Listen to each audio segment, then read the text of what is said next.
Hi guys, Kim here again. This is the last time you're going to see me this semester because we are in stage 5. Yay! This is the final culmination of everything you've been working on all year long. This is my granddaughter Ray. You probably, if we've done site visits, you've heard me talk about her. She's my little ray of sunshine and my whole world.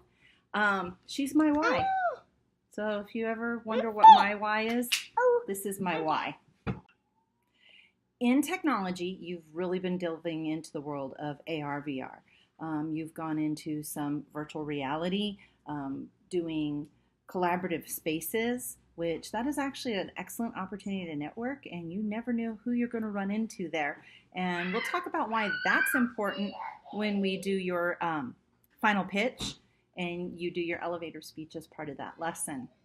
The other thing you've done is you've made your AR business card, and you are becoming pretty knowledgeable in the area of AR VR, which puts you ahead of so many people, because if you say AR VR, most people have no idea what you're talking about. Even if you say virtual reality or augmented reality, they think, oh, that's like those rides in the mall or something. But you truly have an in-depth knowledge of it, and I'm so proud of you guys for that. In design thinking, you are in the test and refine stage. This is where you've created your prototype, and now it's time for you to take that, put it out in the world, get feedback, and make changes based on that feedback, and just keep on coming up with new iterations to try and get the best possible prototype you can in the time and constraints that you have. In entrepreneurship, we are going to be working on your executive summary for your report of findings, and then we're going to be working on your final pitch. The executive summary is just a really short little blurb that goes on the front of your report of findings. As you know from stage 4, that report of findings that you wrote may be many, many pages. And if you hand that to someone, they may just kind of look at it and go, ew. But if you have a nice little summary on the front that gives them a real quick overview of the most important things from it, that's going to pique their interest so that they're going to want to read that report. With the Pitch Perfect lesson, first you're going to work on an elevator speech. Now remember I said in technology, in the VR collaboration, that you may bump into people that you don't realize, so you could be in there with Mark Zuckerberg and you don't know it. It's called networking. There are people that can come into your lives at certain points that can change your life. And you have to be ready to explain to them why they should help you change your life.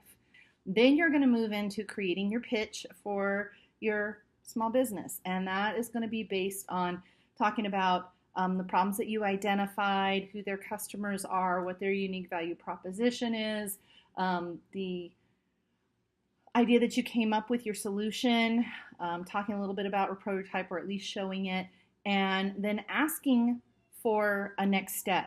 And when you're doing your pitch, this really is the most important part. And something I want to make sure you understand is your next step on a pitch, or when you're giving a next step, or it's also called an ask in the sales world, you're not necessarily asking for money.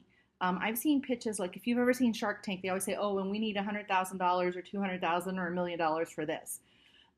Sometimes an ask can be, we really want to build out this website and we need somebody who has HTML5 skills. Or we've got this great idea for a prototype, but we really need access to a 3D printer. If you have access to a 3D printer, know somebody who does, can you help us out? So an ask isn't always about money, and it's even not about, can we borrow your 3D printer, or can you help us build a web? Sometimes it's like, hey, guess what? We've created this Instagram account that shows you the progress and tells our story. Please go follow us now. Here's our information. So an ask is just about getting somebody interested in who you are and what your project is, and getting them to do something. Because once somebody does something for you, even if it's just following you on social media, they feel more vested in what you're doing. So that is stage 5. I've talked really long on this one. I think it's my longest one, but this is the stage. This is it. This is everything that comes together. And I can't wait till final showcase to see what you guys are doing. And I can't wait till your school showcases, and hopefully your teachers are going to videotape so that the ones that we can't be at, so that we will be able to see you guys in all your glory and amazingness that you are. We are so proud of you. You have worked so hard to get here. And we know that you are not only that you've done great things in this program, but that you're going to go forth in the world and make a difference. So long for now. It's been nice getting to know you, and go out and be the change you want to be in the world.